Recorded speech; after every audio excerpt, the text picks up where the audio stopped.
Kenny, a few days have gone by since the result of the weekend. Looking back on it now, what's your thoughts? Yeah, I felt there was a lot of good stuff. Obviously, the result being the main kind of positive out of that after losing 3 games in a row, it's important that we stopped that little rot. And the lads done it well. We scored 3 brilliant goals. We talked about that after the game on Saturday, which when you look at them back, they were excellent, really excellent finishes.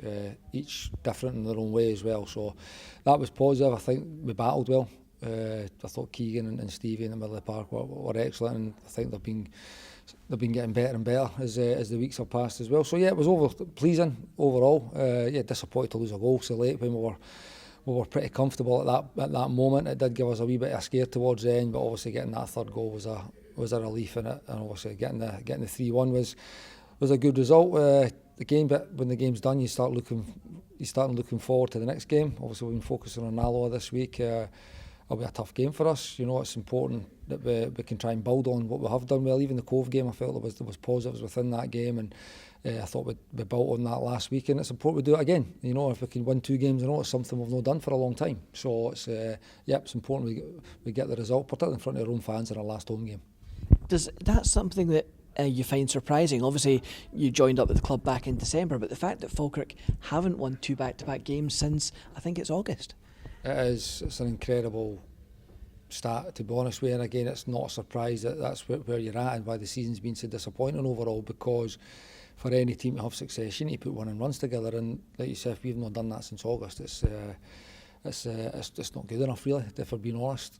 For a club this size, we need to be putting winning runs together, and it's something. We were close against Clyde. It was a big result, a big last minute goal there. It kind of was a bit of a deflator for the lads on that day, considering we played pretty well and we should have been 3 or 4 up. But again, that's done now. It's eyes forward, looking forward to finishing the season off strong as we possibly can, and that starts on Saturday again. Back up a really good win against East Fife, and it's important we put a good solid performance on in front of our own fans on Saturday. How pleasing is it for you to that kind of bad run that we had before? You mentioned briefly on Saturday. You must be delighted to put that to bed now, and what difference has that win made to confidence and training this week? Yeah, the boys in general have trained pretty well. There has been some weeks where I've had to put a little bit more energy into picking them up, as can be expected, but off the back of kind of playoffs being out of reach, there might have been a little bit of relief and a little bit of kind of no fear type attitude going into some of the games. But the training's been good. The lads really commit. They give us everything that they can each and every day. But obviously, come Saturday, it's about results, about performances, and I said, really happy that we ended that losing run, because it was tough when you're in that type of run, particularly when you are low in confidence. It's hard. Sometimes you can't see how you're going to break it, but the lads done it well, and I said the 3 goals scored were excellent. And this time during the week away from a match day, has it given you a bit of time with Martin to kind of prepare handovers and go over the squad? Yeah, well, that's been non-stop pretty much since we came in, to be honest with you. The minute that January transfer window closes, you start looking at the next one and how you can prepare and strengthen the team for a summer one. So that's been ongoing, working with Alan Fraser, obviously, our scout. He's done a brilliant job in identifying a lot of targets for us next year. So that works non-stop. Recruitment never stops. Obviously on a playing staff point of view, not in terms of recruitment, but in terms of injuries, could we get a little update, please? So Brad Mackay and Jays Cabia are the two. Yeah, they'll both be out. They'll be out for the season now, unfortunately. Again, two big losses. Jays obviously has hurt his knee in the game against Cove, so he'll be out for the season. He's done great. Jay's young player coming in on loan, really impacted the place. He's a good lad.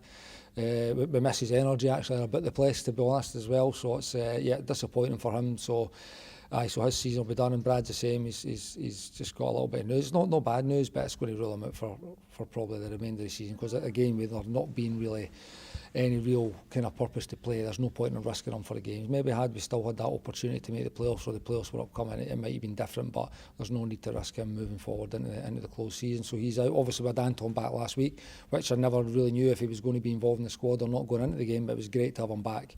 He gives us something different in that area of the pitch. So so he'll be available again tomorrow, on Saturday, sorry.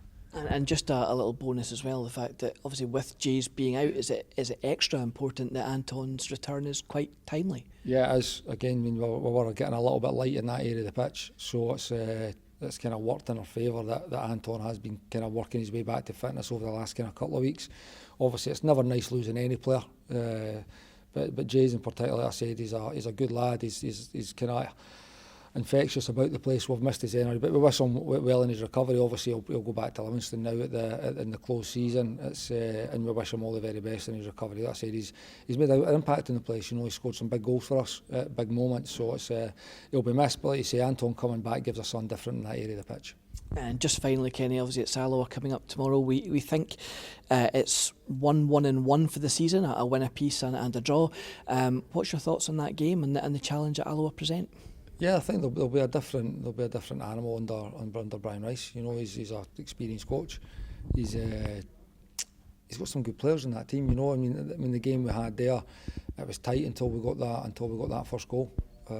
So I would expect much of the same. You know, in our performances that we've had some highs and lows, and you know we've not managed to get that 2 wins in a row that we've already talked about. So it's important that we approach it properly, that there's not any complacency off the back of a good result last week.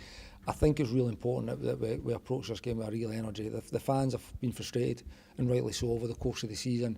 It's important that we finish and give them a performance that's probably been a long time coming at home. So we've had some disappointing results at home over the last few weeks. So it's important we finish off strong, and that'll only be a win that'll do that. You know, so we bring our energy on Saturday, approach the game properly, be ready for the challenge that Alloa are going to bring. But if we impose our game on them, then I'm more than confident we can get the result. Well, good luck for the game, and Kenny, as always, thanks for your time. Thank you very much.